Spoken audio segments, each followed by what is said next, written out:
सध्या सुरू असणाऱ्या ऊन पावसाच्या खेळामुळे डासांच्या प्रादुर्भावात प्रचंड वाढ झाली आहे। त्यामुळे कोल्हापूर शहर आणि परिसरात दिवसेंदिवस डेंग्यू, चिकनगुनिया आणि मलेरियाच्या रुग्णांत वाढ होतीये। या पार्श्वभूमीवर कोल्हापूर महानगरपालिकेच्या आरोग्य विभागामार्फत शहरातील सर्व प्रभागांमध्ये डेंग्यू, चिकनगुनिया आणि मलेरियाचा फैलाव रोखण्यासंदर्भात तपासणी सुरू आहे।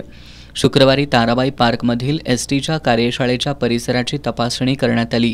त्यावेळी तिथं डेंग्यू, चिकनगुनिया, मलेरियासाठी कारणीभूत असणाऱ्या डासांच्या आळ्या आणि अंडी मोठ्या प्रमाणात आढळून आली। एसटी प्रशासनाच्या या हलगर्जीपणाबद्दल मुख्य आरोग्य अधिकारी डॉक्टर प्रकाश पावरा यांच्या सूचनेप्रमाणे साथरोग नियंत्रण अधिनियम 1857 अंतर्गत नोटीस बजावण्यात आली असल्याचं साथरोग नियंत्रण अधिकारी डॉक्टर निखिल पाटील यांनी सांगितलं। सर्व भागामध्ये डेंग्यूचा सर्वे गेले काही दिवसापासून चालू आहेत। आशा वर्कर घरोघरी जाऊन सर्वे करतात।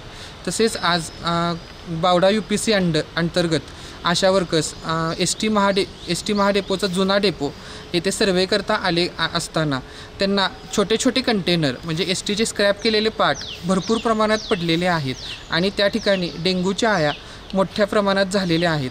तरीही या सर्व ठिकाणी SI डिपार्टमेंट करून औषध फवारणी आणि औषध टाकलेले आहेत।